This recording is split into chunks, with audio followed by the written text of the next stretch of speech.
ದೀಕ್ಷಾ. ನಾನು ಯಶಿತಾ. ಎಲ್ಲರಿಗೂ ನನ್ನ ಸಹೋದರ ಸಹೋದರಿಯರು, ನನ್ನ ಸಹೋದರ ಸಹೋದರಿಯರು, ನನ್ನ ದೇಶವನ್ನು ನಾನು ಪ್ರೀತಿಸುತ್ತೇನೆ. ದೇಶದ ಶ್ರೀಮಂತಿಕೆ ಮತ್ತು ವೈವಿಧ್ಯಮಯ ಪರಂಪರೆಯ ಬಗ್ಗೆ ನನಗೆ ಹೆಮ್ಮೆ ಇದೆ. ನಾನು ದೇಶದ ಒಳ್ಳೆಯ ಪ್ರಜೆಯಾಗಲು ಪ್ರಯತ್ನಿಸುತ್ತೇನೆ. ನನ್ನ ಪೋಷಕರಿಗೆ, ಶಿಕ್ಷಕರಿಗೆ, ಎಲ್ಲ ಹಿರಿಯರಿಗೆ ನಾನು ಗೌರವವನ್ನು ನೀಡುತ್ತೇನೆ ಮತ್ತು ಅವರನ್ನು ಸೌಜನ್ಯದಿಂದ ಕಾಣುತ್ತೇನೆ. ನನ್ನ ದೇಶದ ಜನರ ಯೋಗಕ್ಷೇಮ ಮತ್ತು ಸಮೃದ್ಧಿಯಲ್ಲಿ ನನ್ನ ಸಂತೋಷವನ್ನು ಕಾಣುತ್ತೇನೆ ಮತ್ತು ಪ್ರಾಮಾಣಿಕರಾಗಿರುತ್ತೇವೆ ಎಂದು ಪ್ರತಿಜ್ಞೆ ಮಾಡುತ್ತೇನೆ.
ಈ ಪ್ರಾರ್ಥನೆಯನ್ನು ನೃತ್ಯದ ಮೂಲಕ ಪ್ರಸ್ತುತಪಡಿಸಲಿದ್ದಾರೆ ರಿಯಾನಾ ಮತ್ತು ತಂಡದವರು.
Yeah.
ಹೃದಯದ ಅಂಧಕಾರ ಪ್ರಭು ನಿನ್ನ ಪಾದ ಚರಣಕ್ಕೆ ಅರ್ಪಿತೆ ಮನದ ಅಲಂಕಾರ ಇರುಳನು ಮರೆತು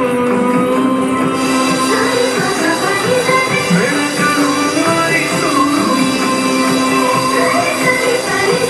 ಇರುಳನು ಮರೆತು ಬೆಳಕನ್ನು ಮರೆತು ಬಾರಲು ಎನಗೆ ಕೃಪೆ ನೀಡೋ ತಂದೆಗೆ ಕೃಪೆ ನೀಡೋ ತಂದೆಗೆ ಶರಣಂ ಶರಣು ದೇವಾ ಶರಣಂ ಶರಣು ಕ್ರಿಸ್ತ ಶರಣಂ ಶರಣು ಆತ್ಮ ಶರಣಂ ಶರಣು ದೇವ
ಆಗಮಿಸಿದ ಎಲ್ಲ ಗಣ್ಯರಿಗೂ ತುಂಬು ಹೃದಯದ ಅಭಿನಂದನೆಗಳು.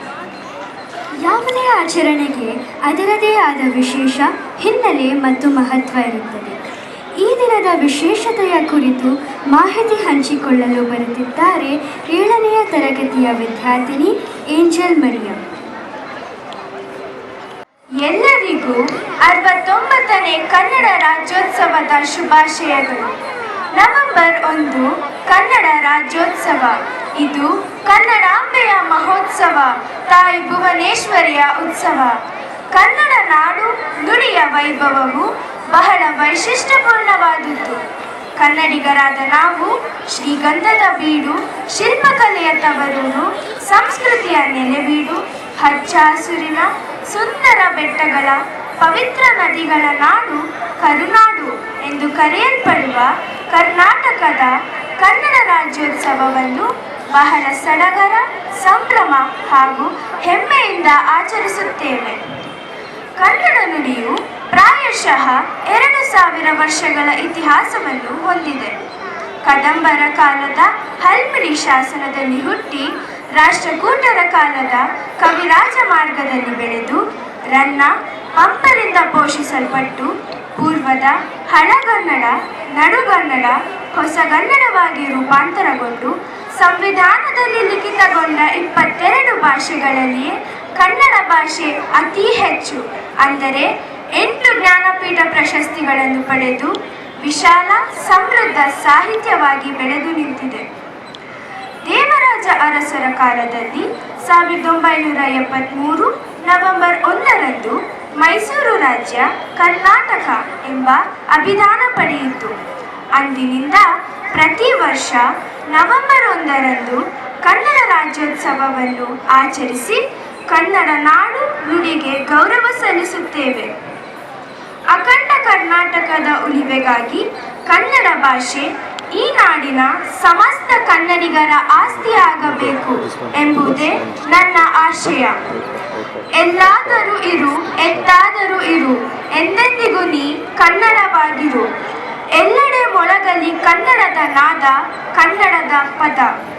ಕನ್ನಡವೇ ಸತ್ಯ, ಕನ್ನಡವೇ ನಿತ್ಯ. ಸಿರಿಗನ್ನಡಂ ಗೆಲ್ಗೆ, ಸಿರಿಗನ್ನಡಂ ಬಾಳ್ಗೆ.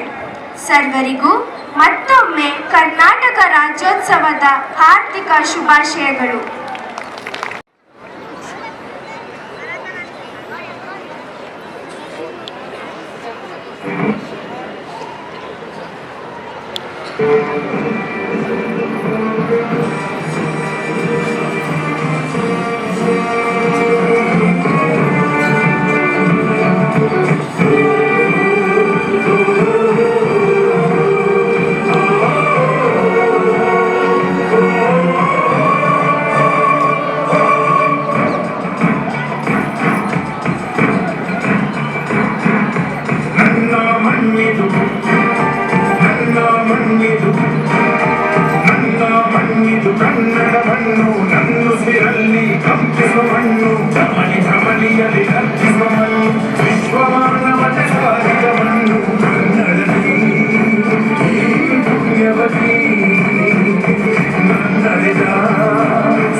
ತಾಯೇ ನಿನಗೆ ಸಿಂಧೂರವು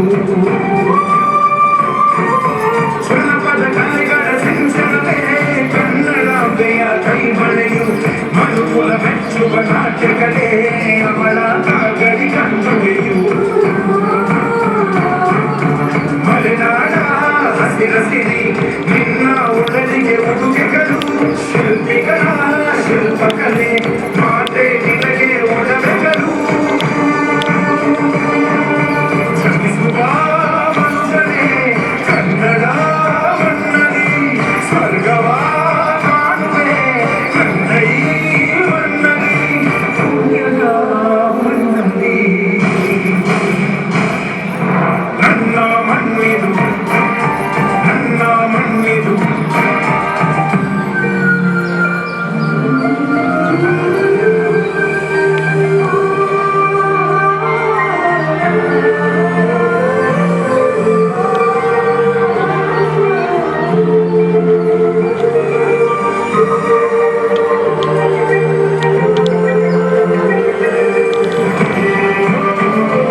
ಪರಿಚಯದೊಂದಿಗೆ ಅವರನ್ನು ಅಭಿನಂದಿಸಿ ಸನ್ಮಾನಿಸುವಂತಹ ಅವಕಾಶ ದೊರೆತಿರುವುದು ನನ್ನ ಸೌಭಾಗ್ಯವೆಂದು ಭಾವಿಸುತ್ತೇನೆ. ರೆವರೆಂಡ್ ಫಾದರ್ ಪ್ರಶಾಂತ್ ಮಾರ್ತಾ ಅವರು ಹುಟ್ಟಿದ್ದು ದಕ್ಷಿಣ ಕನ್ನಡ ಜಿಲ್ಲೆಯ ಸುಳ್ಯ ಎಂಬಲ್ಲಿ. ಸಾಹಿತ್ಯದ ಬಗ್ಗೆ ಬಹಳಷ್ಟು ಒಲವನ್ನು ಹೊಂದಿರುವ ಇವರು MA ಪದವಿಯಲ್ಲಿ ಮೊದಲ ರ್ಯಾಂಕ್ ಪಡೆದು ಬೆಂಗಳೂರು ವಿಶ್ವವಿದ್ಯಾನಿಲಯದಲ್ಲಿ 3 ಚಿನ್ನದ ಪದಕವನ್ನು ಪಡೆದಿದ್ದಾರೆ. ಸಾಹಿತ್ಯದ ಬಗ್ಗೆ ಅಪಾರ ಪ್ರೀತಿ ಇವರಿಗೆ. ಇವರು ವಿದ್ಯಾರ್ಥಿ ಆಗಿದ್ದಾಗ, ಇದು ಅವರ ಜೀವನದಲ್ಲಿ ನಡೆದಂಥ ಒಂದು ಘಟನೆಯನ್ನ ನಾನು ಬೇರೆ ಕಡೆಯಿಂದ ಕಲೆಕ್ಟ್ ಮಾಡಿರುವಂಥದ್ದು ಫಾದರ್. ಎಷ್ಟು ಸರಿ ಎಷ್ಟು ತಪ್ಪು ಗೊತ್ತಿಲ್ಲ, ಬಟ್ ಹೇಳ್ತೇನೆ. ಇವರೊಮ್ಮೆ ವಿದ್ಯಾರ್ಥಿ ಆಗಿರ್ಬೇಕಾದ್ರೆ ಒಂದು ಲೇಖನ ಬರೆಯುವ ಸ್ಪರ್ಧೆ ಇರುತ್ತೆ. ಯಾರು ಬಹಳ ಚೆನ್ನಾಗಿ ಲೇಖನವನ್ನ ಬರೀತಾರೋ ಅವ್ರಿಗೆ ಸ್ಕೂಲ್ ಡೇನಲ್ಲಿ ಪ್ರೈಸ್ ಇರುತ್ತೆ ಅಂತ ಹೇಳ್ತಾರೆ. ಬಹಳ ಆಸಕ್ತಿಯಿಂದ ಫಾದರ್ ಪ್ರಶಾಂತ್ ಅವರು 3 ದಿನಗಳನ್ನ ತೆಗೆದುಕೊಂಡು ಕೊಡಗಿನ ಬೇಡಗು ಎಂಬ ಲೇಖನ ಬರೀತಾರೆ. ಅದನ್ನ ಓದಿದ ಕನ್ನಡ ಪಂಡಿತರೊಬ್ರು, ಇದು ನೀನ್ ಬರ್ದಿದ್ದಲ್ಲ, ಅಲ್ಲ ಕ್ರಿಶ್ಚಿಯನ್ರಾಗಿ ಇಷ್ಟು ಸುಂದರವಾಗಿ ಹೀಗೆ ಬರೆಯಲು ಹೇಗೆ ಸಾಧ್ಯ ಅಂತ ಹೇಳ್ತಾರೆ. ಆ ಪಂಡಿತರು ಇವರೇ ಬರ್ತಿತ್ತು ಅಂತ ಪ್ರತಿ ಸಲ ಹೇಳ್ತಾ ಇದ್ರು. ಅವರು ಅದನ್ನ ಒಪ್ಕೊಳ್ಳಿಲ್ಲ. ಕಾರಣ ಆ ಭಾಷೆಯ ಸೊಗಡು, ಅವರು ಬಳಸಿದಂಥ ಆ ಕನ್ನಡ ಭಾಷೆಯ ಸಿರಿ ಸಂಪತ್ತು ಅಷ್ಟು ಚೆನ್ನಾಗಿತ್ತು. ಕೊನೆಗೆ ಅವ್ರಿಗೆ ಬಹುಮಾನ ಸಿಕ್ತು ಆ ಲೇಖನಕ್ಕೆ. ಅದೇ ಅವರ ಪ್ರಥಮ ಲೇಖನವಾಗುತ್ತೆ. ಅಲ್ಲಿಂದ ಅವರು ಕನ್ನಡದಲ್ಲಿ ಅಭಿರುಚಿಯನ್ನ ಮೂಡಿಸಿಕೊಂಡ್ರು. ನಂತರ ಇವರು 20 ವರ್ಷಗಳ ಸುದೀರ್ಘ ಪರಿಶ್ರಮದಿಂದ ಬೃಹತ್ ಸಮಾನಾರ್ಥಕ ಪದ ಮತ್ತು ವಿರುದ್ಧಾರ್ಥಕ ಪದಕೋಶವಾದ ಕನ್ನಡ ಪದನಿಧಿ ಎಂಬ ಕೃತಿಯನ್ನ ರಚಿಸ್ತಾರೆ. 2008ರಲ್ಲಿ ಶ್ರೀ ವೀರಪ್ಪ ಮೊಯ್ಲಿ ಮತ್ತು ರಾಷ್ಟ್ರಕವಿಯಾದಂತಹ GS ಶಿವರುದ್ರಪ್ಪ ಅವರ ಉಪಸ್ಥಿತಿಯಲ್ಲಿ ಕನ್ನಡ ಪದನಿಧಿ ಕೃತಿ ಬಿಡುಗಡೆಯಾಗುತ್ತೆ. ಕನ್ನಡ ಸಾಹಿತ್ಯ ಲೋಕವು ಅದನ್ನು ಪ್ರೀತಿ ಆದರಗಳಿಂದ ಸ್ವೀಕರಿಸಿತು. ಕನ್ನಡ ಭಾಷೆಯ ಶ್ರೀಮಂತಿಕೆಯಲ್ಲಿ ಈ ನಿಘಂಟು ಪ್ರಮುಖ ಪಾತ್ರ ವಹಿಸುತ್ತದೆ. ಜೊತೆಗೆ ಓದುಗಾರನ ಹೃದಯದಲ್ಲಿ ಕನ್ನಡ ಸಂಪತ್ತಿನ ಬಗ್ಗೆ ಅಭಿಮಾನ ಮೂಡುವಂತೆ ಪ್ರೇರೇಪಿಸುತ್ತದೆ.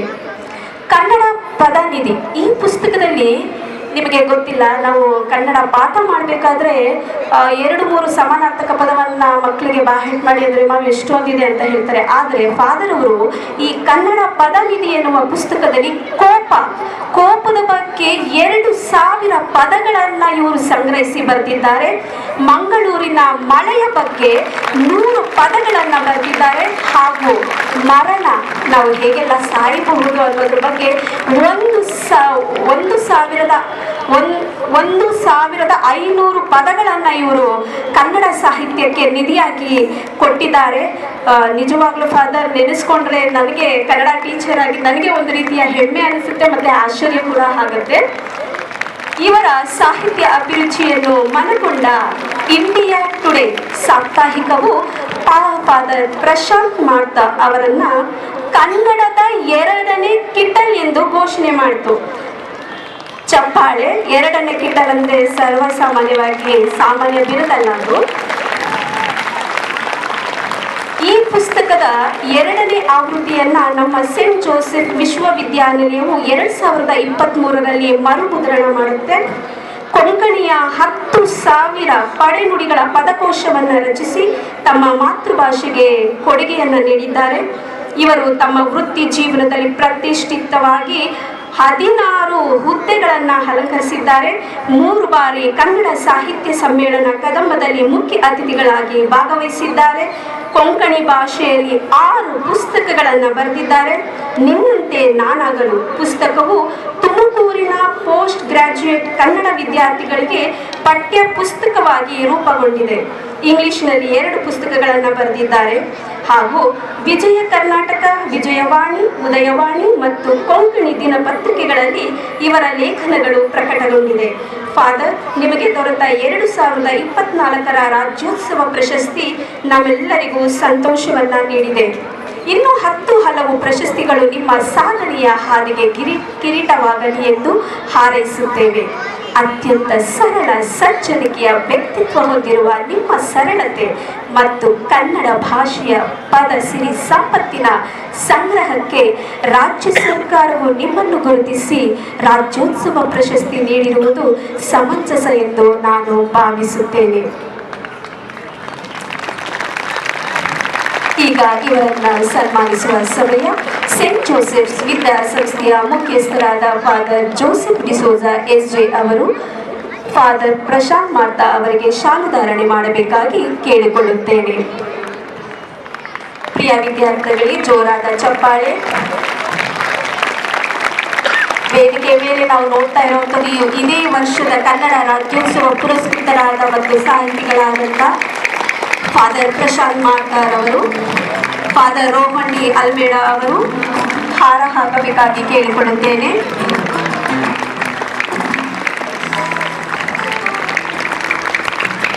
ಫಾದರ್ ವಿಶಾಲ್ ಪಿಂಟೋ ಅವರು ಪೇಟಧಾರಣೆ ಮಾಡಬೇಕಾಗಿ ಕೇಳಿಕೊಳ್ಳುತ್ತೇನೆ.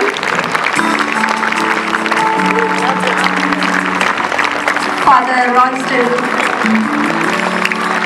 ಸಿಸ್ಟರ್ ಶೀಲಾ ಜೋಸೆಫ್ ಅವರು ಕಾಣಿಕೆಯನ್ನು ನೀಡಬೇಕಾಗಿ ಕೇಳಿಕೊಳ್ಳುತ್ತೇನೆ.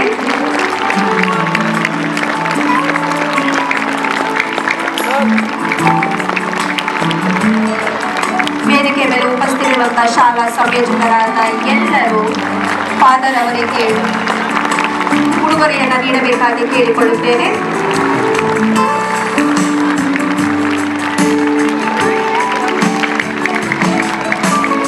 ಜೋರಾದ ಚಪ್ಪಾಳೆ.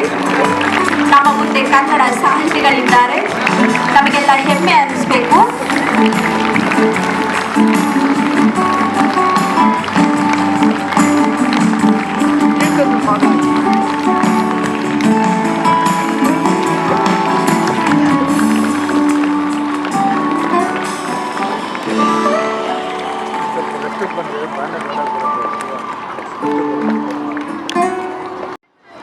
ಸನ್ಮಾನ ಸ್ವೀಕರಿಸಿದಂತಹ ಫಾದರ್ ಪ್ರಶಾಂತ್ ಮಾರ್ತಾ ಅವರಿಗೆ ಅಭಿನಂದನೆಗಳು. ಹಾಗೆ ಸನ್ಮಾನ ಕಾರ್ಯಕ್ರಮವನ್ನು ನಡೆಸಿಕೊಟ್ಟಂತಹ ಸರ್ವರಿಗೂ ಧನ್ಯವಾದಗಳು. ಫಾದರ್ ಪ್ರಶಾಂತ್ ಮಾರ್ತಾ ಅವರು ಸಾಹಿತಿ ಮಾತ್ರವಲ್ಲ, ಉತ್ತಮ ವಾಗ್ಮಿ. ನಾವೆಲ್ಲ ಫಾದರ್ ನಿಮ್ಮ ಮಾತು ಕೇಳಲು ಬಹಳ ಕಾತುರದಿಂದ ಕಾಯ್ತಾ ಇದ್ದೇವೆ.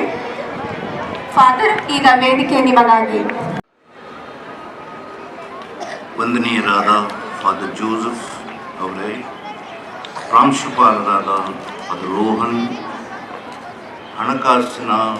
ಹಣಕಾಸಿನೆಲ್ಲ ನೋಡಿಕೊಳ್ತಾ ಇರುವ ಫಾದರ್ ವಿಶಾಲ್, ಸಿಸ್ಟರ್, ಇತರ ಗಣ್ಯ ವ್ಯಕ್ತಿಗಳೇ, ಅಧ್ಯಾಪಕರೇ, ಅಧ್ಯಾಪಕಿಯರೇ ಹಾಗೂ ಸ್ನೇಹಿತರೆ,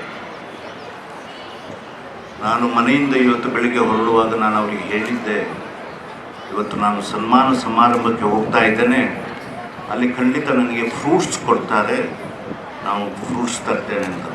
ಇಲ್ಲಿ ನೋಡುವಾಗ ಫ್ರೂಟ್ಸು ಇಲ್ಲ, ಏನೂ ಇಲ್ಲ. ಅದಿರಲಿ, ಪರವಾಗಿಲ್ಲ, ಫ್ರೂಟ್ಸ್ ಅಷ್ಟು ಮುಖ್ಯವಾದ. ನಾವೊಂದು ಪ್ರಶ್ನೆ ಕೇಳ್ತೇನೆ, ಉತ್ತರ ಕೊಡಿ ನೀವು. ನಮ್ಮ ಬದುಕಿನ 2 ಪ್ರಮುಖ ದಿನಗಳು ಯಾವುವು? 2 ಪ್ರಮುಖ ದಿನಗಳು ಯಾವುವು? Which are the 2 important days of our life? ಮೊದಲೇನೆಂದು ಗೊತ್ತುಂಟಲ್ಲ,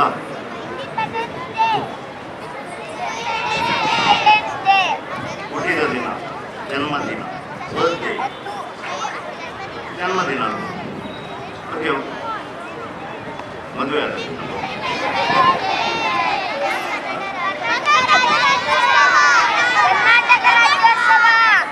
ನೀವೆಲ್ಲರೂ ಮಾತಾಡಿದರೆ ನಾನೆಂತದ್ದು ಹೇಳೋದು? ನಾವು ಹುಟ್ಟಿದ ದಿನ ಮುಖ್ಯವಾದ ದಿನ. ಯಾಕೆಂದರೆ ನಾವು ಹುಟ್ಟಬೇಕಾಗಿಲ್ಲ, ಇಲ್ಲ, ನಮ್ಮ ಅಪ್ಪ ಅಮ್ಮ ಮದುವೆ ಆದ ಕಾರಣ ನಾವು ಹುಟ್ಟಿದೆವು, ಅದಕ್ಕಾಗಿ ಅದು ಮುಖ್ಯವಾದ ದಿನ, ನಾವು ಹುಟ್ಟಲೇಬೇಕಾಗಿಲ್ಲ. 2ನೇ ಪ್ರಮುಖ ದಿನ ಯಾವುದು? ಯಾವುದು 2ನೇ ಪ್ರಮುಖ ದಿನ? ಶಾಲೆಗೆ ಬಂದದ, ಅಡ್ಮಿಷನ್ ಸಿಕ್ಕಿದ್ದ, ಊಟ ಮಾಡಿದ್ದ? ಯಾರು ಈ ಪ್ರಶ್ನೆಗೆ ಉತ್ತರ ಕೊಡ್ತಾರ ಅವರಿಗೆ ನಾನು 50 ಲಕ್ಷ ರೂಪಾಯಿ ಈಗ ಕೊಡ್ತೇನೆ. ಯಾವುದು ಎರಡನೇ ಪ್ರಮುಖ ದಿನ ನಮ್ಮ ಬದುಕಿನಲ್ಲಿ?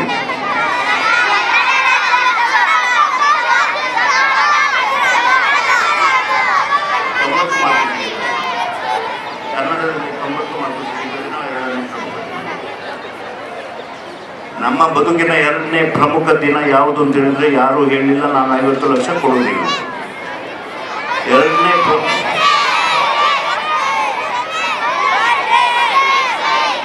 50 ಲಕ್ಷ ತಗೊಳ್ಳಿ, ಮತ್ತೆ ವಿಷಯ ಕೊಡ್ತಾರೆ. ಎಲ್ಲರೂ ತಗೊಳ್ಳಿ. ಇತ್ತು 50 ಲಕ್ಷ ತಗೊಂಡು ಮತ್ತೆ ವಿಷಯ. ಎರಡನೇ ಪ್ರಮುಖ ದಿನ ಯಾವುದು ಅಂತ ಹೇಳಿದ್ರೆ ಯಾವುದು ಅಂತ ಹೇಳಿದ್ರೆ ನಮ್ಮ ಬದುಕಿನ ಸೆಕೆಂಡ್ ಮೋಸ್ಟ್ ಇಂಪಾರ್ಟೆಂಟ್ ದಿನ, ಎರಡನೇ ಪ್ರಮುಖ ದಿನ ಯಾವುದು ಅಂತ ಹೇಳಿದರೆ ನಾನು ಯಾಕೆ ಹುಟ್ಟಿದೆ ಎಂದು ಕಂಡುಕೊಂಡ ದಿನ. ನಾನು ಈ ಬದುಕಿನ ಜೀವನದಲ್ಲಿ ಯಾಕೆ ಹುಟ್ಟಿದೆ, ನಾನು ಏನು ಸಾಧಿಸಲಿಕ್ಕಿದೆ ಈ ಜೀವನದಲ್ಲಿ, what have I to achieve in my life. That is the second most important day. Saint Joseph ಶಾಲೆ ನಿಮಗೆ ಕಲಿಸಿಕೊಡೋದು ABCD ಅಲ್ಲ. ನಿಮಗೆ ಕಲಿಸಿಕೊಡೋದೇನು ಅಂತ ಹೇಳಿದ್ರೆ ನಿಮ್ಮ ಬದುಕಿನಲ್ಲಿ ಯಾವುದು ಪ್ರಮುಖ ದಿನ, ನಿಮ್ಮ ಬದುಕಿನಲ್ಲಿ ಯಾವುದು ಪ್ರಮುಖ ವಿಷಯವಾಗಿರಬೇಕು, ಏನು ಸಾಧನೆ ಇರಬೇಕು, ನಾನು ಯಾಕೆ ಹುಟ್ಟಿದೆ, ವೈ ಡಿಡ್ ಐ ಬಾರ್ನ್, ಅದಕ್ಕೆ ಉತ್ತರ ಕಂಡುಹಿಡಿದ ದಿನ ಅದು ಪ್ರಮುಖ ದಿನವಾಗುತ್ತೆ. ಎರಡನೇ ಪ್ರಮುಖ ದಿನ ನಮ್ಮ ನೆನಪಿನಲ್ಲಿ ಚಿಕ್ಕಂದಿನಲ್ಲಿ ಹುಟ್ಟಿದ ಮೇಲೆ ನಾವು ನೆನಪಿನಲ್ಲಿ ಇಟ್ಟುಕೊಳ್ಳುವ ಒಂದು ದಿನ ಯಾವುದು? ನಾನು ಬೊಂಬಾಯಿಗೆ ಹೋಗಿದ್ದೆ ನನ್ನ ಅಕ್ಕನ ಮನೆಗೆ. ಅಕ್ಕನ ಚಿಕ್ಕ ಹುಡುಗ ಮಗ ಬಂದ ನನ್ನ ಹತ್ರ ಓಡ್ಕೊಂಡು ಫಾದರ್ ನನಗೊಂದು ಕತೆ ಹೇಳಿ ಅಂತ ಹೇಳಿದ. ನಾನು ಇದು ಓಕೆ, ನಾನು ನಿನಗೆ ಕತೆ ಹೇಳ್ತೇನೆ, ನನ್ನ ಫಾದರು ನನಗೆ ತುಂಬ ಕತೆ ಗೊತ್ತಿದೆ, ಬಾ ನನಗೆ ಕತೆ ಹೇಳ್ತೇನೆ ಅಂತ ಅವನನ್ನು ಹತ್ತಿರ ತಂದು ಕತೆ ಪ್ರಾರಂಭಿಸಿದೆ. ಒಂದಾನೊಂದು ಕಾಲದಲ್ಲಿ ಒಬ್ಬ ರಾಜ ಇದ್ದ. ಆ ರಾಜನಿಗೆ ರಾಣಿ ಇದ್ಲು. ಆ ರಾಜನಿಗೆ ಒಂದು ಅರಮನೆ ಇತ್ತು. ಅವನಿಗೆ ರಾಜಕುಮಾರ ಇದ್ದ, ಕುದುರೆಗಳಿದ್ದು.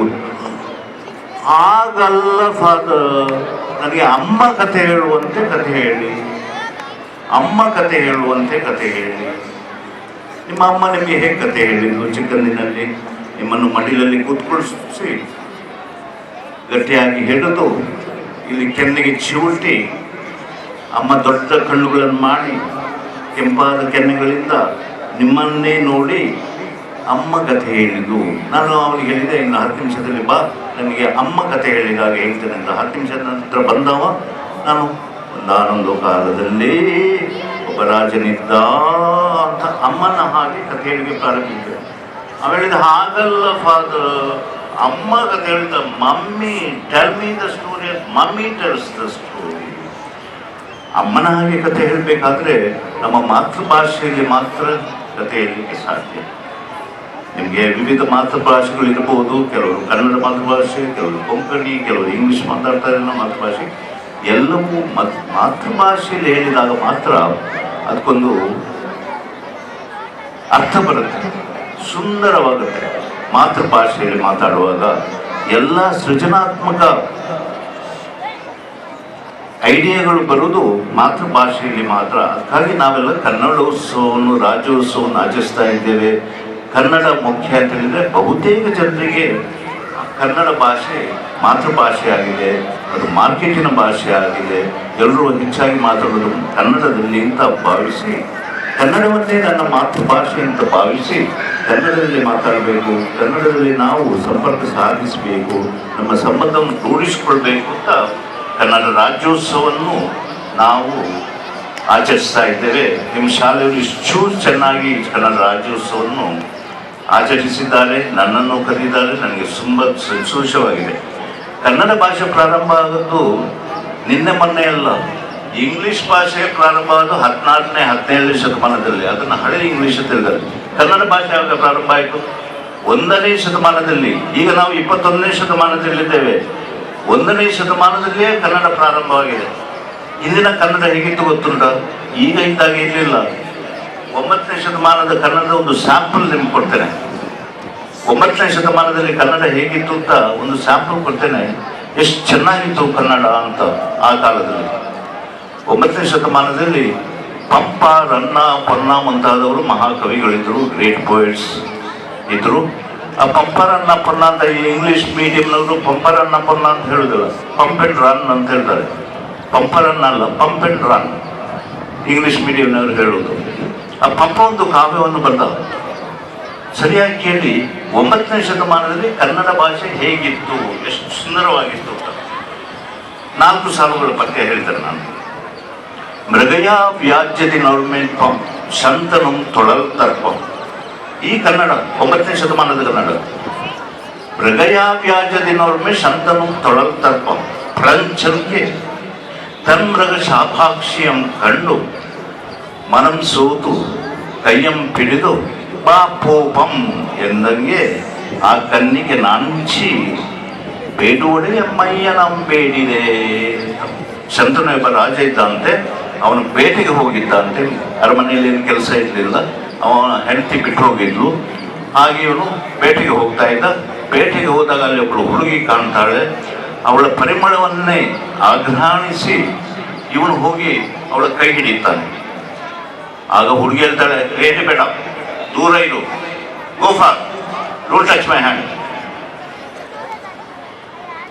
ಆಮೇಲೆ ಹೇಳ್ತಾಳೆ, ನೀನು ನನ್ನ ಮದುವೆ ಆಗೋದಿದ್ರೆ, ನನ್ನ ಸ್ನೇಹ ಬೇಕಿದ್ರೆ ಅಪ್ಪನ ಹತ್ರ ಕೇಳು, ಮೈಯನಂಬೇಡಿದೆ.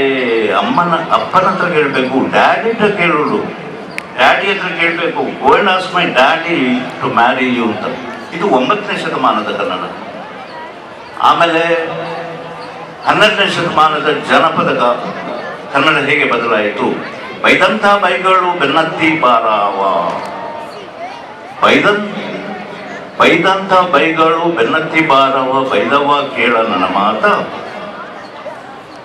ಬೈಗಾಳ ಮಲ್ಲಿಗೆಯಂತೆ ಮುಡಿಯುವಾಗ, ಯಾರಾದರೂ ನಿಮಗೆ ಬೈದ್ರೆ ಆ ಬೈಗಳನ್ನು ಮಲ್ಲಿಗೆಯಂತೆ ಜಡೆ ಮೇಲೆ ಹೋಗಿ ಮುಡಿದುಕೋ ಅಂತ. ನಿಮಗೆ ಟೀಚರ್ ಬೈದಾಗ the teacher scold you, don't be sad, ಬೇಸರ ಪಡಬೇಡಿ. ಆ ಟೀಚರ್ಗಳ ಬೈಗಳನ್ನೆಲ್ಲ ಹೂ ಮುಡಿದ ಹಾಗೆ, ಮಲ್ಲಿಗೆಯನ್ನು ಮುಡಿದ ಹಾಗೆ ಮುಡಿ ಹೋಗ ಅಂತ. ಇದು 12ನೇ ಶತಮಾನದಲ್ಲಿ. 20ನೇ ಶತಮಾನದಲ್ಲಿ ಒಬ್ಬ ಕನ್ನಡದ ಕವಿ ಇದ್ದ, ದೊಳ್ಳಿರಾಜ, 3 ಸಾಲಿನ.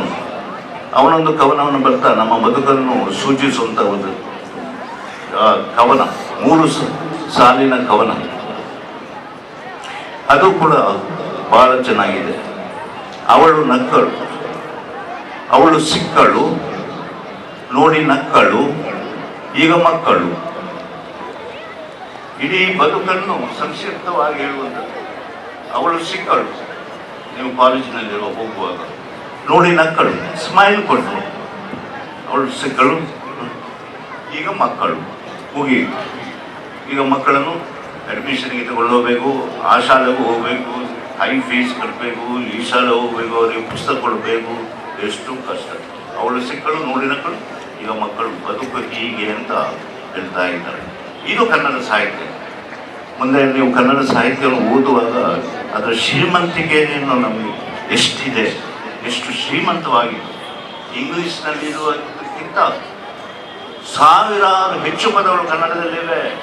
ಅವರು ಹೇಳಿದಾಗೆ ಕೋಪದ ಬಗ್ಗೆ ನಾನು 3000 ಪದಗಳನ್ನು ಸಂಗ್ರಹಿಸಿದ್ದೇನೆ. ಇಂಗ್ಲೀಷ್ನಲ್ಲಿರೋದು ಹೆಚ್ಚು ತಿಳಿದ್ರೆ 30. ಇಂಗ್ಲೀಷ್ನಲ್ಲಿ ಕೋಪ ಮಾಡಬೇಕಾದ್ರೆ 30 ಪದಗಳೊಳಗೆ ನೀವು ಕೋಪ ಮಾಡಿಕೊಳ್ಬೇಕು. ಆದರೆ ಕನ್ನಡದಲ್ಲಿ 3000 ಪದಗಳನ್ನು ಬಳಸಿ ನೀವು ಕೋಪ ಮಾಡಿಕೊಳ್ಬೋದು. ಆಮೇಲೆ ಜಗಳದ ಬಗ್ಗೆ 1000 ಪದಗಳಿವೆ, ಮರಣದ ಬಗ್ಗೆ 1000 ಪದಗಳಿವೆ. ಅದು ನಮ್ಮ ಸಂಪತ್ತು, ಕನ್ನಡದ ಸಂಪತ್ತು.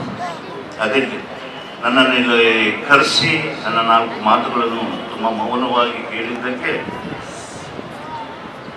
ತುಂಬ ಕೃತಜ್ಞನಾಗಿದ್ದೇನೆ, ಧನ್ಯನಾಗಿದ್ದೇನೆ. ನಾನು ಒಂದು ಪ್ರಶ್ನೆ ಕೇಳಿದಾಗ 2 ಮುಖ್ಯ ದಿನಗಳು.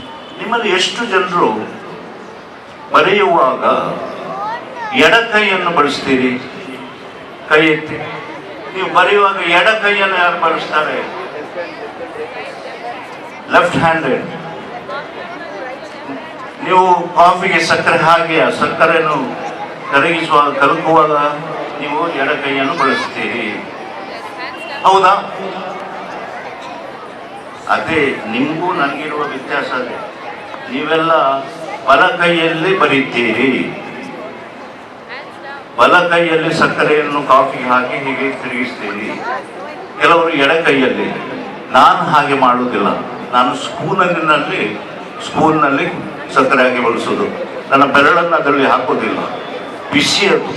ಅದಕ್ಕೆ ಯಾರು ಸಕ್ಕರೆ ಹಾಕಿ ಕೈ ಹಾಕಬೇಡಿ, ಬಲಗೈಯನ್ನೆಲ್ಲ ಬೆಳಗೈಯನ್ನು ಬರೆಯುವಾಗ ಕೂಡ ಬೆರಳಿನಿಂದ ಬರಿಬೇಡಿ, ಪೆನ್ ಬಳಸಿ. ಓಕೆ, ನಾನು ಪೆನ್ನನ್ನು ಬಳಸೋದು, ನೀವು ಬಲಗೈಯನ್ನು ಬಳಸೋದು, ಎಡಗೈಯನ್ನು ಬಳಸೋದು, ನಾನು ಪೆನ್ ಬಳಸೋದು. ಅಂಥ ಒಂದು ಮುಂಜಾಗ್ರತೆ ನಿಮ್ಮ ಬದುಕಿನಲ್ಲಿ ಇರಲಿ, ಬದುಕು ಸುಂದರವಾಗಿರಲಿ. ನಿಮ್ಮ ಶಾಲಾ ವಯಸ್ಸಿನಲ್ಲಿ ಇಲ್ಲಿ ನಿಮ್ಮ ಅನುಭವ, ಈ ಶಾಲೆಯಲ್ಲಿ ನಮ್ಮ ಅನುಭವ ತುಂಬ ಶ್ರೀಮಂತವಾಗಿರಲಿ. ನನ್ನನ್ನು ಇಲ್ಲಿ ಕರೆಸಿ ನನ್ನ 4 ಮಾತನ್ನು ಕೇಳಿ ನನಗೆ ಅಂತ ಗೌರವವನ್ನು ಕೊಟ್ಟ ಈ ಶಾಲೆಯ ಅಧಿಕಾರ ವರ್ಗದವರಿಗೆ ತುಂಬ ಕೃತಜ್ಞತೆಗಳು. ಎಲ್ಲವೂ ಶುಭವಾಗಲಿ.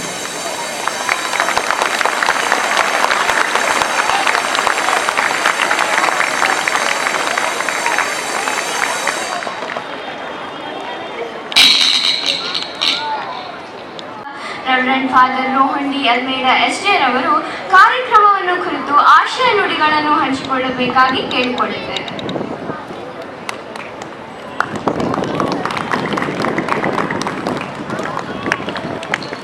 ವೇದಿಕೆಯಲ್ಲಿ ಉಪಸ್ಥಿತರಿರುವ ಇಂದಿನ ಮುಖ್ಯ ಅತಿಥಿಗಳಾದ ಫಾದರ್ ಪ್ರಶಾಂತ್ ಮಾರ್ಥರ್ ಅವರೇ, ಫಾದರ್ ಜೋಸೆಫ್ ಡಿಸೋಜರ್ ಅವರೇ, ನಮ್ಮ ಸಂಸ್ಥೆಗಳ ಮುಖ್ಯಸ್ಥರಾದ ಫಾದರ್ ಜೋಸೆಫ್ ಡಿಸೋಜರ್ ಅವರೇ, ಫಾದರ್ ವಿಶಾಲ್ ರವರೇ, ಸಿಸ್ಟರ್ ಶೀನರ್ ಅವರೇ, ನಿರ್ಮಲಾ ಬ್ರಿಕ್ಸ್, ರೂಪರಾಯ್, ಜೆನಿಫರ್ ಬರ್ನಡ್ ಹಾಗೂ ಇನ್ನಿತರ ಶಿಕ್ಷಕಿಯರೇ ಹಾಗೂ ಪ್ರೀತಿಯ ಮಕ್ಕಳೇ, ಫಾದರ್ ಪ್ರಶಾಂತ್ ಮಾರ್ಥರ್ ಅವರು ಮಾತಾಡಿದ ಮೇಲೆ ನಾನು ಮಾತಾಡಿದರೆ ನೀವೆಲ್ಲ ನಿದ್ದೆ ಮಾಡ್ತೀರಿ ಅಂತ ಅನಿಸ್ತದೆ, ಹೌದಲ್ಲ? You want to feel sleepy? Are you feeling sleepy? No. So ನಾವು ಇವತ್ತು ಒಂದು ವಿಶೇಷ ಕಾರ್ಯಕ್ರಮವನ್ನು ನಡೆಸ್ತಾ ಇದ್ದೇವೆ. ಕರ್ನಾಟಕ ರಾಜ್ಯೋತ್ಸವವನ್ನು ಆಚರಿಸ್ತಾ ಇದ್ದೇವೆ. ಈ ಒಂದು ಕರ್ನಾಟಕ ರಾಜ್ಯೋತ್ಸವವನ್ನು ಆಚರಿಸುವಾಗ ನಮ್ಮ ಮುಂದೆ ಒಬ್ಬ ಮುಖ್ಯ ಅತಿಥಿಗಳಾಗಿದ್ದಾರೆ. ಫಾದರ್ ಹೆಸರೇನು? ಪ್ರಶಾಂತ್ ಮಾರ್ಥರ್ ರವರು. ಅವರಿಗೆ ಯಾವ ಪ್ರಶಸ್ತಿ ಸಿಕ್ತು? ನವೆಂಬರ್ 1ನೇ ತಾರೀಕಿನಂದು ಕರ್ನಾಟಕ ರಾಜ್ಯೋತ್ಸವ ಪ್ರಶಸ್ತಿ. ಅದು ಸಣ್ಣ ಪ್ರಶಸ್ತಿ ಅಲ್ಲ, ಅತಿ ದೊಡ್ಡ ಪ್ರಶಸ್ತಿ. ಕನ್ನಡ ಸಾಹಿತ್ಯಕ್ಕೆ ಕೊಡುಗೆ ನೀಡಿದ ಮಹಾನ್ ವ್ಯಕ್ತಿಗಳಿಗೆ ಮಾತ್ರ ಈ ಕೊಡುಗೆಯನ್ನ ಕೊಡ್ತಾರೆ, ಪ್ರಶಸ್ತಿಯನ್ನ ಕೊಡ್ತಾರೆ. ಅದರಿಂದ ನಮ್ಮೆಲ್ಲರಿಗೂ ಇವತ್ತು ಹೆಮ್ಮೆ. ಫಾದರ್ ಪ್ರಶಾಂತ್ ಮಾರ್ಥರ್ ಅವರು ನಮ್ಮ ಮಧ್ಯದಲ್ಲಿದ್ದಾರೆ. ಈ ಪ್ರಶಸ್ತಿ ಸಿಗುವ ಮೊದಲೇ ವಿಜಯರಾಣಿ ಮೇಡಮ್ ರವರು ಫಾದರ್ ಅನ್ನ ಕರೆದಿದ್ರು, ಮುಖ್ಯ ಅತಿಥಿಗಳಾಗಿ ಕರೆದಿದ್ರು, ಹಾಗೂ ಫಾದರ್ ಅವರು ಅದಕ್ಕೆ ಒಪ್ಪಿಗೆಯನ್ನ ಕೂಡ ನೀಡಿದ್ರು ಪ್ರಶಸ್ತಿ ಸಿಗುವ ಮೊದಲೇ. ಇವತ್ತು ನಮಗೆ ತುಂಬಾ ಸಂತೋಷ, ಯಾಕಂದ್ರೆ ಫಾದರ್ ಅವರು ಕರ್ನಾಟಕ ರಾಜ್ಯೋತ್ಸವ ಪ್ರಶಸ್ತಿಯನ್ನ ಪಡೆದು ನಮ್ಮ ಸ್ಕೂಲಿಗೆ ನಮ್ಮೆಲ್ಲರಿಗೂ ಪ್ರೇರಣೆಯಾಗಿ ಇಲ್ಲಿ ಬಂದಿದ್ದಾರೆ. ಅದಕ್ಕಾಗಿ ನಾವು ಅವರಿಗೆ ಅಭಿನಂದಿಸಬೇಕು. ಅವರು ಕನ್ನಡ ನುಡಿಗೆ ನೀಡಿದ ಅಪಾರ ಕೊಡುಗೆಯನ್ನ ಸ್ಮರಿಸಿ ಅವರನ್ನ ನಾವು ಅಭಿನಂದಿಸುವ ಈ ಸಂದರ್ಭದಲ್ಲಿ ಅವರು ನಮ್ಮೆಲ್ಲರಿಗೂ ಪ್ರೇರಣೆಯಾಗಿದ್ದಾರೆ. ಕನ್ನಡ ನುಡಿಗೆ ನಮ್ಮ ನಮನವನ್ನ ಸಲ್ಲಿಸಲಿಕ್ಕೆ, ಕನ್ನಡ ನುಡಿಗೆ ನಮ್ಮ ಸೇವೆಯನ್ನ ಸಲ್ಲಿಸಲಿಕ್ಕೆ ಫಾದರ್ ಪ್ರಶಾಂತ್ ಮಾರ್ಥರ್ ಅವರು ಒಂದು ಉತ್ತಮವಾದ ಉದಾಹರಣೆ. ಎಷ್ಟು ಜನರು ಮನೆಯಲ್ಲಿ ಕನ್ನಡ ಮಾತಾಡ್ತೀರಿ? ಕೈ ಮೇಲೆ ಹಾಕಿ. How many you speak your mother tongue is Kannada? How many of your mother tongue is Kannada? Okay. Very few are there. ನೀವು ಕನ್ನಡಕ್ಕೆ ಕೊಡುಗೆಯನ್ನು ನೀಡಬಹುದಾ? Put your hands down. Can you give contribution to the Kannada literature? Those who do not know Kannada, can you contribute to the Kannada literature? Those who do not know Kannada. How many of you are studying Kannada? ಎಷ್ಟು ಜನ ಕನ್ನಡವನ್ನು ಕಲಿತಾ ಇದ್ದೀರಿ? ಎಲ್ಲರೂ ಕನ್ನಡವನ್ನ ಕಲಿತಾ ಇದ್ದೀರಿ. Father ಮಾತೃಭಾಷೆ ಯಾವುದು? ಫಾದರ್ ಪ್ರಶಾಂತ್ ಮಾರ್ಥರ್ ಅವರ ಮಾತೃಭಾಷೆ ಅಲ್ಲ, ಕನ್ನಡ ಅಲ್ಲ, ಕೊಂಕಣಿ ಅವರ ಮಾತೃಭಾಷೆ. ಆದ್ರೆ ಕೂಡ ಅವರು ಕನ್ನಡವನ್ನು ಕಲಿತು ಕನ್ನಡಕ್ಕೆ ತಮ್ಮ ಕೊಡುಗೆಯನ್ನು ನೀಡಿದ್ದಾರೆ. ಅದು ಅವರ ಶ್ರೇಷ್ಠತೆ. ಅದರಿಂದ ಪ್ರೀತಿಯ ವಿದ್ಯಾರ್ಥಿನಿಯರೇ, ನಿಮ್ಗೆ ಕೆಲವರಿಗೆ ಕನ್ನಡ ಬರ್ಲಿಕ್ಕಿಲ್ಲ. Many of you do not know Kannada. Many of you are speaking in your own mother tongues, may be Malayalam, Tamil, which are other language, Gujarati, Marwari, Hindi, Urdu, Telugu,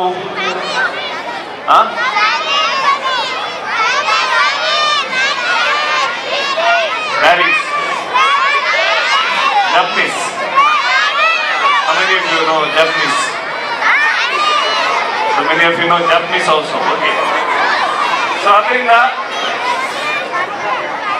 ನೀವು ಕನ್ನಡ ಭಾಷೆ ನಿಮಗೆ ಬಾರದಿದ್ರು ಕೂಡ ನೀವು ಕನ್ನಡಕ್ಕೆ ಕೊಡುಗೆಯನ್ನ ನೀಡಬಹುದು.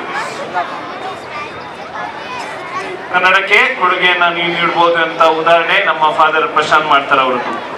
ಎರಡನೇದಾಗಿ, all of you are studying Kannada. How many you think that is a burden? Raise your hands. Learning Kannada is a burden for me. Class 1, class 3, do you think it is a burden? No, it's very good. Some of you are feeling that, higher class students, because they have to score marks. So if you focus on the marks, you cannot learn any language. If you want to learn any language, you need to be very happy, and we need to be free. If you focus on your marks and learn the language, you cannot learn any language. You need to have an interest. ಒಂದು ಆಸಕ್ತಿ ಇದ್ರೆ ಮಾತ್ರ ಒಂದು ಭಾಷೆಯನ್ನು ನಾವು ಕಲಿಬಹುದು. ನನಗೆ ಅಂಕಗಳು ಸಿಗಬೇಕು, ಕನ್ನಡದಲ್ಲಿ 90 ಮಾರ್ಕ್ಸ್ ಸಿಗಬೇಕು, 95 ಮಾರ್ಕ್ಸ್ ಸಿಗಬೇಕು ಅಂತ ಹೇಳಿ ನಾವು ಭಾಷೆಯನ್ನ ಕಲ್ತ್ರೆ ಅದು ನಮಗೆ ಹೊರೆ ಆಗ್ತದೆ. ಆ ಆಸಕ್ತಿಯಿಂದ ನಾವು ಕಲ್ತ್ರೆ ಮಾತ್ರ ನಾವು ಭಾಷೆಯನ್ನ ಕಲಿಬಹುದು. That is another inspiration for us today. Thirdly, my dear students, ನಾವು ಕನ್ನಡ ನಾಡಗೀತೆಯನ್ನು ಹಾಡ್ತೀವಿ, ಹೌದಲ್ಲ? ಎಷ್ಟು ಜನರು ಹಾಡ್ತಾರೆ ಕನ್ನಡ ನಾಡಗೀತೆಯನ್ನ? Every Wednesday we sing in the school. Kannada ನಾಡಗೀತೆಯಲ್ಲಿ ಕೆಲವು ಉತ್ತಮವಾದ ಅಂಶಗಳು ಅಡಕವಾಗಿವೆ. Put your hands down. Kannada ನಾಡಗೀತೆಯಲ್ಲಿ 2 ಅಂಶಗಳನ್ನು ನಾನು ಎತ್ತಿ ಹಿಡಿಯಲಿಕ್ಕೆ ಇಷ್ಟಪಡ್ತೇನೆ. ಒಂದು, ಕನ್ನಡ ನಾಡು ಶಾಂತಿಯ ತೋಟ. ಶಾಂತಿಯ ತೋಟ means it is a garden of peaceful existence. How many of you want to live in peace? All of you want to live in peace. ಶಾಂತಿಯ ತೋಟವನ್ನ ನಾವು ರಚಿಸಬೇಕು. ನಮ್ಮ ಕರ್ನಾಟಕದಲ್ಲಿ ಶಾಂತಿಯ ತೋಟವನ್ನ ನಾವು ರಚಿಸಬೇಕು. ಎರಡನೇದಾಗಿ, ಸರ್ವ ಜನಾಂಗದ ಶಾಂತಿಯ ತೋಟ ಇದೆ. ಎರಡನೇದಾಗಿ, ಎಲ್ಲ ಧರ್ಮಗಳು ಜೀವಿಸುವ, ವಾಸಿಸುವ ನಮ್ಮ ಕರ್ನಾಟಕ ರಾಜ್ಯವನ್ನ ನಾವು ಪ್ರೀತಿಸಬೇಕು. ಎಲ್ಲ ಧರ್ಮಗಳನ್ನು ನಾವು ಗೌರವಿಸಬೇಕು. ಅದನ್ನು ಕೂಡ ನಾವು ಕಲಿಬೇಕು. So people are dividing us based on our religion. ನಮ್ಮ ಧರ್ಮದ ಆಧಾರದ ಮೇಲೆ ನಮ್ಮನ್ನ ವಿಭಜಿಸ್ತಾ ಇದ್ದಾರೆ. ಆದರೆ ಕರ್ನಾಟಕ ನಾಡು ಅಂತ ನಾಡಲ್ಲ. ಎಲ್ಲ ಧರ್ಮಗಳನ್ನ ಪ್ರೀತಿಸುವ, ಗೌರವಿಸುವ ನಾಡು ನಮ್ಮ ಕರ್ನಾಟಕ ನಾಡು. ಆ ನಾಡನ್ನ ನಾವು ಇನ್ನು ಬೆಳೆಸಬೇಕು, ಉಳಿಸಬೇಕು. ಈ ಒಂದು ಕರ್ನಾಟಕ ರಾಜ್ಯೋತ್ಸವನ ನಾವು ಇವತ್ತು ಆಚರಿಸುವಾಗ ಈ ಒಂದು ವಿಷಯವನ್ನು ನಾವು ಮನಸ್ಸಿನಲ್ಲಿ ಇಟ್ಕೊಳ್ಬೇಕು. ಶಾಂತಿಯ ತೋಟವನ್ನಾಗಿ ಹಾಗೂ ಎಲ್ಲ ಧರ್ಮಗಳನ್ನ ಉಳಿಸುವ ಒಂದು ಸ್ಥಳವನ್ನಾಗಿ ನಾವು ಕಾಪಾಡ್ಕೊಂಡು ಬರಬೇಕು. ಆ ಒಂದು ಪಣವನ್ನ ನಾವು ಇವತ್ತು ತೋಡ್ಬೇಕು. ಅದರಿಂದ ಇವತ್ತು ನಿಮ್ಮೆಲ್ಲರಿಗೂ ನಾನು ಕರ್ನಾಟಕ ರಾಜ್ಯೋತ್ಸವದ ಶುಭಾಶಯವನ್ನ ಕೋರ್ತಾ ಇರುವಾಗ, ನೀವು ಕೂಡ ಕನ್ನಡ ನಾಡಿಗೆ, ಕನ್ನಡ ನುಡಿಗೆ ನಿಮ್ಮ ಕೊಡುಗೆಯನ್ನ ನೀಡಲು ನಾನು ಕರೆ ನೀಡ್ತಾ ಇದ್ದೇನೆ. ಹಾಗೂ ಫಾದರ್ ಪ್ರಶಾಂತ್ ಮಾಡ್ತಾರ್ ಅವರು ಅವರ ಉದಾಹರಣೆಯನ್ನು ತೆಗೆದುಕೊಂಡು ನಾವು ಕೇವಲ ಕನ್ನಡ ಭಾಷೆಗೆ ಮಾತ್ರವಲ್ಲ, ಬೇರೆ ಭಾಷೆಯು ಕೂಡ ನಮ್ಮ ಕೊಡುಗೆಯನ್ನ ನೀಡಬಹುದು. ನಾವು ಕೇವಲ ಸೈನ್ಸ್, ಮ್ಯಾಥ್ಸ್ ಸಬ್ಜೆಕ್ಟ್ಸ್ಗಳಿಗೆ ಒತ್ತನ್ನು ಕೊಡುವ ಬದಲು ನಮ್ಮ ಲ್ಯಾಂಗ್ವೇಜಸ್ಗಳಿಗೂ ಕೂಡ ನಾವು ಒತ್ತನ್ನು ಕೊಡಬೇಕು. And if you have a language, we can communicate, we can express our own feelings, To express our feelings, we need the language. We are living in a world where there is AI is taking over. ನೀವು ಮಾಡುವ ಎಲ್ಲ ಕೆಲಸವನ್ನ AI ತಗೊಂಡು ಹೋಗ್ತಾ ಇದೆ. ಆದರೆ AI cannot express the feelings. It cannot express the emotions. Only language can express that emotions and the feelings. So you need to give importance to the language. So therefore I wish you all the best. ಈ ಒಂದು ಕಾರ್ಯಕ್ರಮವನ್ನು ಹಮ್ಮಿಕೊಂಡ ಕನ್ನಡ ಶಿಕ್ಷಕ ತಂಡಕ್ಕೆ ನಾನು ಧನ್ಯವಾದಗಳನ್ನು ಸಮರ್ಪಿಸ್ತೇನೆ. ಹಾಗೂ ಎಲ್ಲ ಮಕ್ಕಳು, ವಿದ್ಯಾರ್ಥಿನಿಗಳು ಈ ಒಂದು ಕನ್ನಡ ರಾಜ್ಯೋತ್ಸವವನ್ನು ತುಂಬ ಅತ್ಯುತ್ತಮವಾಗಿ ಹಮ್ಮಿಕೊಂಡಿದ್ದಕ್ಕಾಗಿ ಅವರಿಗೆ ಕೃತಜ್ಞತೆಯನ್ನು ಸಲ್ಲಿಸುತ್ತಾ, ಮಗದೊಮ್ಮೆ ಫಾದರ್ ಪ್ರಶಾಂತ್ ಮಾಡ್ತಾರ್ ಅವರಿಗೆ ನಾನು ಧನ್ಯವಾದಗಳನ್ನು ಸಮರ್ಪಿಸ್ತೇನೆ. ಫಾದರ್ ಪ್ರಶಾಂತ್ ಮಾಡ್ತಾರ್ ಅವರು ನನ್ನ ಗುರುವಾಗಿದ್ರು. ನಾನು ಸೆಂಟ್ ಅಲೋಷಿಯಸ್ ಕಾಲೇಜಿನಲ್ಲಿ ಓದ್ತಾ ಇರುವಾಗ ಅವರು ಪ್ರಾಂಶುಪಾಲರಾಗಿದ್ರು ಹಾಗೂ ನಮಗೆ ಕನ್ನಡವನ್ನು ಕೂಡ ಕಲಿಸ್ತಾ ಇದ್ರು. ಆ ಒಂದು ಅವರ ಪಾಠದ ಅವರು ಪಾಠ ಮಾಡುವಾಗ ಯಾರು ನಿದ್ದೆ ಮಾಡ್ತಾ ಇರಲಿಲ್ಲ. ಅವರು ತುಂಬ ಎಲ್ಲರೂ ಆಸಕ್ತಿಯಿಂದ ಕೇಳ್ತಾ ಇದ್ರು, ನಾವೆಲ್ಲ ಆಸಕ್ತಿಯಿಂದ ಕೇಳ್ತಾ ಇದ್ವಿ. ಆ ಒಂದು ಪ್ರೇರಣೆಯಿಂದ ನಾನು ಕೂಡ ಡಿಗ್ರಿ ಓದುವಾಗ ಕನ್ನಡವನ್ನ ನನ್ನ ಸಬ್ಜೆಕ್ಟ್ ಆಗಿ ನಾನು ತಗೊಂಡೆ. ಹಾಗೂ ನಾನು BEd ಮಾಡುವಾಗ ಕೂಡ ನನ್ನ ಸಬ್ಜೆಕ್ಟ್ ಕನ್ನಡ. ಅದರಿಂದ ಕನ್ನಡದ ಒಂದು ಕನ್ನಡದ ಒಂದು ಸವಿರುಚಿಯನ್ನ ಫಾದರ್ ಮಾಡ್ತಾರ್ ಅವರು ನನ್ನ ಮನಸ್ಸಿನಲ್ಲಿ ಹಾಕಿದ್ದಾರೆ. ಅದಕ್ಕಾಗಿ ಅವರಿಗೆ ನಾನು ಚಿರಋಣಿಯಾಗಿದ್ದೇನೆ. ಹಾಗೂ ಈ ಒಂದು ಕಾರ್ಯಕ್ರಮಕ್ಕೆ ಬಂದು ನಮ್ಮೆಲ್ಲರನ್ನ ಪ್ರೇರೇಪಿಸಿದ್ದಕ್ಕಾಗಿ ಅವರಿಗೆ ನಾನು ಧನ್ಯವಾದಗಳನ್ನು ಸಮರ್ಪಿಸುತ್ತಾ ನನ್ನ 2 ಮಾತುಗಳನ್ನ ಮುಗಿಸ್ತೇನೆ. ಧನ್ಯವಾದಗಳು.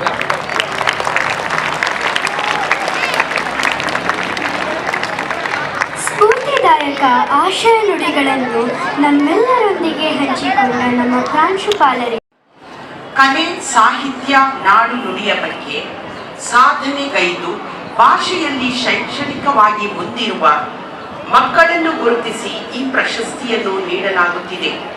ಈ ವರ್ಷ ಪ್ರಶಸ್ತಿ ಭಾಜನರಾದ ವಿದ್ಯಾರ್ಥಿಗಳು ಸಮೀಕ್ಷಾ 8ನೇ ತರಗತಿ ಡಿ ವಿಭಾಗ. ಈಕೆ ಕನ್ನಡ ಗಾಯಕಿಯಾಗಿ ಹಲವು ಸಂಗೀತ ಕಾರ್ಯಕ್ರಮಗಳಲ್ಲಿ ಭಾಗವಹಿಸಿ ಬಹುಮಾನ ಪ್ರಶಸ್ತಿಗಳನ್ನು ಪಡೆದಿರುತ್ತಾರೆ. 2022ರಲ್ಲಿ ಗೀತಗುಚ್ಛ, ದಾಸನಮನ, ಭಕ್ತಿ ಗೀತೆ ಗಾಯನ ಸ್ಪರ್ಧೆ, 2018ರಲ್ಲಿ ತರಂಗ್ ಮತ್ತು ಕನ್ನಡ ಪ್ರತಿಭಾ ಪರೀಕ್ಷೆಗಳಲ್ಲಿ ಭಾಗವಹಿಸಿ ಪ್ರಶಸ್ತಿಗಳನ್ನು ಪಡೆದಿರುತ್ತಾರೆ. ಇವರ ಈ ಸಾಧನೆಯನ್ನು ಗುರುತಿಸಿ ಸೇಂಟ್ ಜೋಸೆಫ್ ಶಾಲೆಯು ಕನ್ನಡ ಕಣ್ಮಣಿ ಪ್ರಶಸ್ತಿಯನ್ನು ನೀಡಿ ಪ್ರೋತ್ಸಾಹಿಸುತ್ತಿದೆ. ಈಗ ದರ್ಶಿತಾ 8ನೇ ಬಿ ವಿಭಾಗ. ಈಕೆ ಕಳೆದ ವರ್ಷ ಚೆನ್ನೈಯಿಂದ ಬೆಂಗಳೂರಿಗೆ ಬಂದು ನಮ್ಮ ಶಾಲೆಗೆ ದಾಖಲಾಗಿರುತ್ತಾರೆ. ಪ್ರಥಮ ಭಾಷೆಯ ಪಠ್ಯಪುಸ್ತಕವನ್ನು ದ್ವಿತೀಯ ಭಾಷೆಯಾಗಿ ಆಯ್ಕೆ ಮಾಡಿಕೊಂಡು ಬಹಳ ಆಸಕ್ತಿ, ಶ್ರದ್ಧೆ ವಹಿಸಿ 3 ತಿಂಗಳಿನಲ್ಲಿ ಕನ್ನಡ ಕಲಿತು ಪರೀಕ್ಷೆಯಲ್ಲಿ ಉತ್ತಮ ಅಂಕಗಳನ್ನು ಗಳಿಸುತ್ತಾ ಇಲ್ಲಿಯವರೆಗೂ ಬಂದಿರುತ್ತಾರೆ. ಮತ್ತು ರಾಜ್ಯೋತ್ಸವ ಪ್ರಯುಕ್ತ ಏರ್ಪಡಿಸಿದ್ದ ಸ್ವಂತ ಪದ್ಯ ರಚನೆ ಸ್ಪರ್ಧೆಯಲ್ಲಿ ಬಹುಮಾನವನ್ನು ಸಹ ಪಡೆದಿರುತ್ತಾರೆ. ಕನ್ನಡ ಭಾಷೆಯ ಮೇಲೆ ಅಪಾರ ಆಸಕ್ತಿ, ಪ್ರೀತಿ ಹೊಂದಿದ್ದು ಪೊಲೀಸ್ ಅಧಿಕಾರಿಯಾದ ತನ್ನ ತಾಯಿಗೆ ಕನ್ನಡವನ್ನು ಕಲಿಸುತ್ತಿದ್ದಾರೆ. ಇವರ ಭಾಷಾ ಅಭಿಮಾನವನ್ನು ಗುರುತಿಸಿ ಈ ಪ್ರಶಸ್ತಿಯನ್ನು ನೀಡಲಾಗುತ್ತಿದೆ. ಆಯುಷ್ ಕಿಶನ್ ಭಾಗವತರ್ 10ನೇ ತರಗತಿ. ಕನ್ನಡ ಭಾಷೆ ಎಂದರೆ ಈತನಿಗೆ ಎಲ್ಲಿಲ್ಲದ ಅಭಿಮಾನ. ಕನ್ನಡ ಪಠ್ಯಪುಸ್ತಕದಲ್ಲಿ ತಪ್ಪು ಪದಗಳನ್ನು ಗುರುತಿಸಿ ಚರ್ಚಿಸುವುದು, ವ್ಯಾಕರಣ ಸಂಬಂಧಿತ ಪ್ರಶ್ನೆಗಳಿಗೆ ಸರಿಯಾದ ಉತ್ತರವನ್ನು ಕಂಡುಕೊಳ್ಳುವ ತನಕ ಈತನಿಗೆ ಸಮಾಧಾನವಾಗುವುದಿಲ್ಲ. ಭಾಷಾ ಕಲಿಕೆಯಲ್ಲಿ ಯಾವುದನ್ನು ಸುಲಭವಾಗಿ ಈತ ಒಪ್ಪಿಕೊಳ್ಳುವುದಿಲ್ಲ. ಜೊತೆಗೆ ಪ್ರತಿ ಪರೀಕ್ಷೆಯಲ್ಲಿ 100ಕ್ಕೆ 100 ಅಂಕಗಳನ್ನು ಪಡೆಯುತ್ತಾ ಬಂದಿರುತ್ತಾರೆ. ಶೈಕ್ಷಣಿಕತೆಯಲ್ಲಿ ಇವರ ಕನ್ನಡ ಅಭಿಮಾನ ಗುರುತಿಸಿ ಈ ಪ್ರಶಸ್ತಿಯನ್ನು ನೀಡಲಾಗುತ್ತಿದೆ. ಸಿಂಚನ್ 10ನೇ ತರಗತಿ. ಕನ್ನಡ ಭಾಷೆಯ ಬಗ್ಗೆ ಈಕೆಗೆ ಅಪಾರ ಕಾಳಜಿ. ತಾನು ಬರೆಯುವ ಪ್ರತಿ ಸಾಲುಗಳಲ್ಲಿ ಎಲ್ಲಿಯೂ ಅಕ್ಷರ ದೋಷವಾಗದಂತೆ ವ್ಯಾಕರಣ ಶುದ್ಧತೆಯ ಕಡೆಗೆ ಗಮನವಹಿಸುತ್ತಾರೆ. ಕವನಗಳನ್ನು ಬರೆಯುವ ಅಭ್ಯಾಸವನ್ನು ಹೊಂದಿರುತ್ತಾರೆ. ಪ್ರತಿ ಪರೀಕ್ಷೆಗಳಲ್ಲಿ 100ಕ್ಕೆ 100 ಅಂಕಗಳನ್ನು ಗಳಿಸುತ್ತಾ ಬಂದಿರುತ್ತಾರೆ.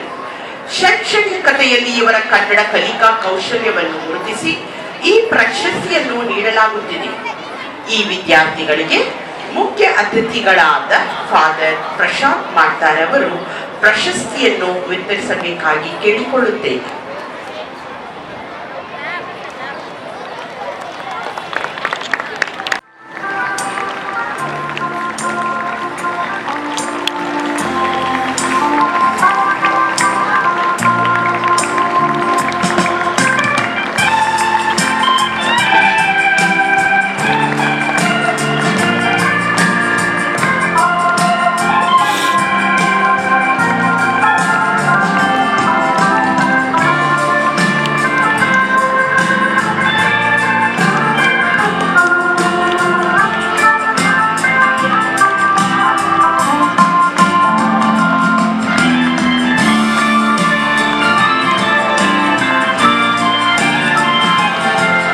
ಧನ್ಯವಾದ ಫಾದರ್.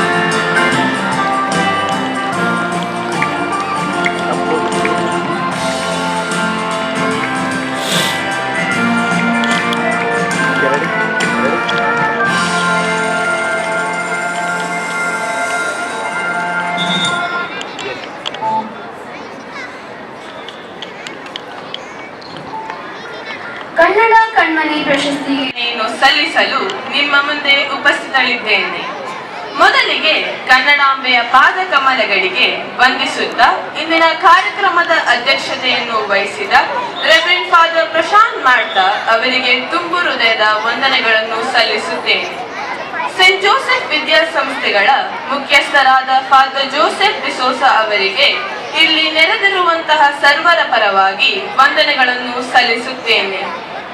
ನಮ್ಮ ಆಮಂತ್ರಣವನ್ನು ಸ್ವೀಕರಿಸಿ ಇಂದಿನ ಕಾರ್ಯಕ್ರಮದಲ್ಲಿ ಪಾಲ್ಗೊಂಡಂತಹ ಫಾದರ್ ವಿಶಾಲ್ ಪಿಂಟೋ ಅವರಿಗೆ ವಂದನೆಗಳನ್ನು ಸಲ್ಲಿಸುತ್ತೇನೆ. ಇಂದಿನ ಕಾರ್ಯಕ್ರಮವು ಸೊಗಸಾಗಿ ಮೂಡಿಬರಲು ಕಾರ್ಯಕ್ರಮದ ಸಂಯೋಜನೆಯಲ್ಲಿ ನಮಗೆ ಉತ್ತಮ ಸಹಕಾರ ಸಲಹೆ ನೀಡಿದ ನಮ್ಮ ಪ್ರಾಂಶುಪಾಲರಾದ ಫಾದರ್ ರೋಹನ್ ಡಿ ಅಲ್ಮೇಡಾ ಅವರಿಗೆ ಗೌರವಪೂರ್ವಕ ವಂದನೆಗಳನ್ನು ಸಲ್ಲಿಸುತ್ತೇನೆ. ಕಾರ್ಯಕ್ರಮದ ಯಶಸ್ವಿಗಾಗಿ ಶ್ರಮಿಸಿದ ಉಪ ಪ್ರಾಂಶುಪಾಲರಾದ ಸಿಸ್ಟರ್ ಶೀನಾ ಜೋಸೆಫ್ ಅವರಿಗೆ, ಸಂಯೋಜಕರಿಗೂ ಎಲ್ಲ ಶಿಕ್ಷಕರಿಗೂ ತುಂಬು ಹೃದಯದ ವಂದನೆಗಳನ್ನು ಸಲ್ಲಿಸುತ್ತೇನೆ. ಉತ್ತಮ ಸಾಂಸ್ಕೃತಿಕ ಕಾರ್ಯಕ್ರಮವನ್ನು ನೀಡಿದ ಪ್ರಿಯ ವಿದ್ಯಾರ್ಥಿಗಳಿಗೂ, ಆಡಳಿತ ಮಂಡಳಿಯವರಿಗೂ, ಸಿಬ್ಬಂದಿ ವರ್ಗದವರಿಗೂ ಹೃದಯಪೂರ್ವಕ ವಂದನೆಗಳನ್ನು ಸಲ್ಲಿಸುತ್ತೇನೆ.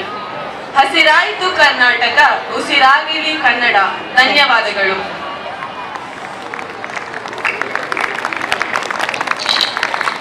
ವಂದನಾರ್ಪಣೆ ನಡೆಸಿಕೊಟ್ಟ ಚೈತನ್ಯರವರಿಗೆ ಧನ್ಯವಾದಗಳು.